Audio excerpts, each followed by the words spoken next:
সংবাদের শুরুতেই থাকছে কাশ্মীর হামলায় জড়িতদের খোঁজে শ্রীলঙ্কায়।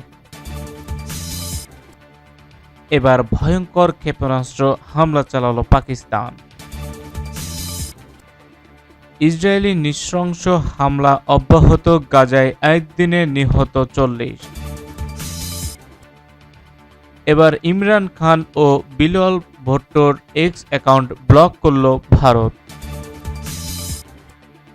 বেজে উঠল যুদ্ধের দামামা, পাকিস্তানি সেনা আটক করেছে ভারত, সীমান্তে ভয়াবহ গোলাগুলি। এবার ভারতীয় জাহাজের জন্য সকল বন্দর বন্ধ। এবং সর্বশেষ জানিয়ে দেব, আত্মঘাতী বোমা পড়ে পাকিস্তানে কর্ণাটকের মন্ত্রী। শুনছিলেন শিরোনাম, এবার বিস্তারিত। তবে তার আগে ভিডিওতে লাইক দিবেন, কমেন্ট করে জানিয়ে দিন আপনি কোথা থেকে আমাদের সাথে যুক্ত রয়েছেন। সবার আগে সর্বশেষ সংবাদ পেতে আমাদের চ্যানেল সাবস্ক্রাইব করে সাথে থাকা বেল বাটনটি অন করে অল সিলেক্ট করে দিবেন এবং আমাদের পেজটি ফলো করে রাখবেন আর নিউজটি আপনার সোশ্যাল মিডিয়ায় শেয়ার করে দিবেন। ভারত নিয়ন্ত্রিত জম্মু কাশ্মীরের পেহেলগাম সাম্প্রতিক সন্ত্রাসী হামলাকে ঘিরে চরম উত্তেজনা বিরাজ করছে ভারত পাকিস্তান সম্পর্কের। ঘটনার পর থেকে পরস্পরের বিরুদ্ধে প্রতিরক্ষামূলক বেশ কিছু পদক্ষেপ নিয়েছে দুদেশ। পাল্টাপাল্টি অভিযোগ আর হুমকি ধামকিতে ক্রমেই উত্তপ্ত হয়ে উঠছে পরিস্থিতি। এরই মধ্যে কয়েক দফায় কাশ্মীর সীমান্তের নিয়ন্ত্রণ রেখায় গোলাগুলির ঘটনাও ঘটেছে দুদেশের সেনাদের মধ্যে। এমন পরিস্থিতিতে পাকিস্তান সংলগ্ন সীমান্তের পাশাপাশি বাংলাদেশ ও মিয়ানমার সীমান্তবর্তী অঞ্চলেও উচ্চ সতর্কতা জারি করেছে ভারত।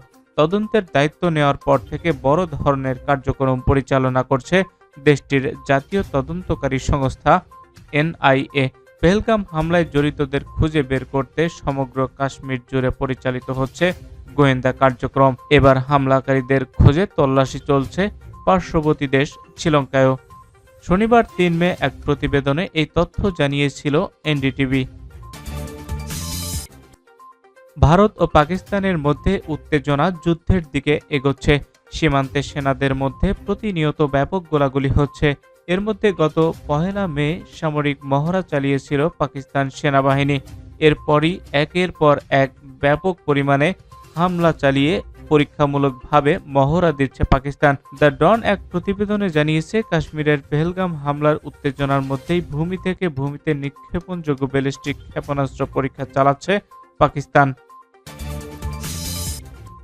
ফিলিস্তিনের অবরুদ্ধ গাজা ভূখণ্ডে ইসরায়েলি হামলায় একদিনে কমপক্ষে আরও 39 ফিলিস্তিনি নিহত হয়েছেন, আহত হয়েছেন আরও অনেকে। এতে করে অবরুদ্ধ এই উপত্যকাটিতে নিহতের সংখ্যা দাঁড়িয়েছে 52,500 জনে। ভারত শাসিত কাশ্মীরের পেহেলগাঁও হামলার ঘটনায় দুই দেশের মধ্যে ক্রমবর্ধমান উত্তেজনার মধ্যে পাকিস্তানের সাবেক প্রধানমন্ত্রী ও দেশটির প্রধান বিরোধী দল তেহরিক-ই-ইনসাফের প্রতিষ্ঠাতা ইমরান খান এবং সাবেক পররাষ্ট্রমন্ত্রী ও পাকিস্তান পিপলস পার্টির প্রধান বিলাল ভুট্টো জারদারির এক্স অ্যাকাউন্ট ব্লক করেছে ভারত। সোমবার এক প্রতিবেদনে পাকিস্তানের সংবাদ মাধ্যম দ্য ডন এ তথ্য জানিয়েছে।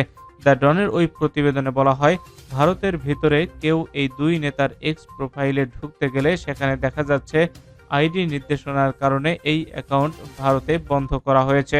ভারতের এমন পদক্ষেপের নিন্দা জানিয়েছে পিপিপি। বিলাল হাউজের গণমাধ্যম সেলের এক বিবৃতিতে বলা হয়েছে, বিলাল ভুট্টো জারদারির বক্তব্যের আতঙ্কিত ভারতের প্রধানমন্ত্রী নরেন্দ্র মোদী। এর মাধ্যমে এটি প্রমাণ হয় ভারত গণতান্ত্রিক দেশ নয় এবং তাদের প্রধানমন্ত্রী ভীতু ব্যক্তি। রাজস্থান সীমান্ত থেকে শনিবার 3 মে ভারতীয় সীমান্তরক্ষী বাহিনী বিএসএফ পাকিস্তান সেনাবাহিনীর এক সদস্যকে আটক করেছে। এনডিটিভির প্রতিবেদনে বলা হয়েছে, আন্তর্জাতিক সীমান্ত লঙ্ঘন করায় পাক রেঞ্জার্সের ওই সদস্যকে আটক করা হয়েছে। তবে পাক রেঞ্জার্সের ওই সদস্যের পরিচয় প্রকাশ করা হয়নি এখন পর্যন্ত। বর্তমানে তাকে বিএসএফ এর রাজস্থান ফ্রন্টিয়ারে হেফাজতে রাখা হয়েছে। এর আগে গত 23 এপ্রিল পাঞ্জাবের পিরোজপুরের সীমান্তে দায়িত্ব পালন করার সময় পাকিস্তানের সেনাবাহিনীর হাতে আটক হন বিএসএফ এর 24 নম্বর ব্যাটালিয়নের কনস্টেবল পূর্ণম। ভারতীয় সংবাদ মাধ্যমগুলো দাবি করেছে, ভুল করে পাকিস্তান সীমান্ত অতিক্রম করে একটি গাছের তলায় বিশ্রাম নেওয়ার সময় পাক রেঞ্জার্স পূর্ণমকে আটক করে।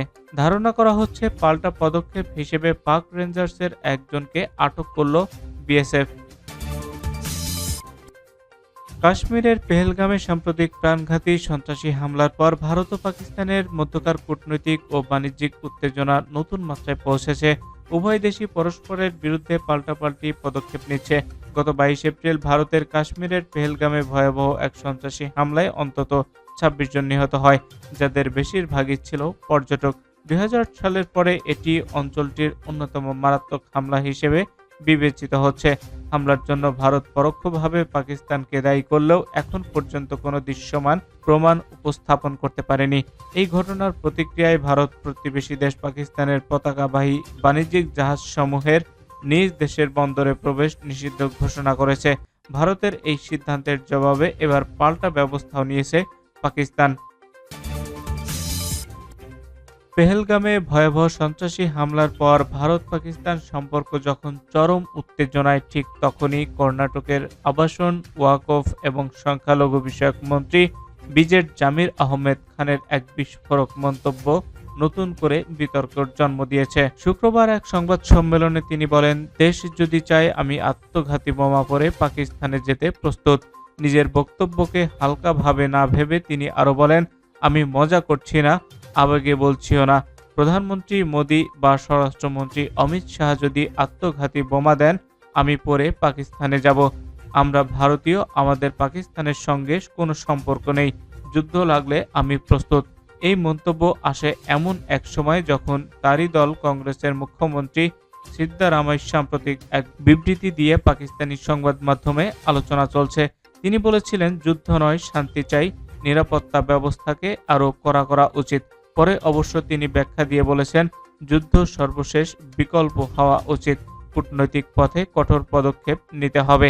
ভারতের কেন্দ্রীয় সরকার ইতোমধ্যে পাকিস্তানের বিরুদ্ধে কড়া পদক্ষেপ নিয়েছে। সিন্ধুর পানি চুক্তি স্থগিত, আটারি সীমান্ত বন্ধ এবং কূটনৈতিক সম্পর্ক নিম্ন পর্যায়ে নামিয়ে আনা হয়েছে।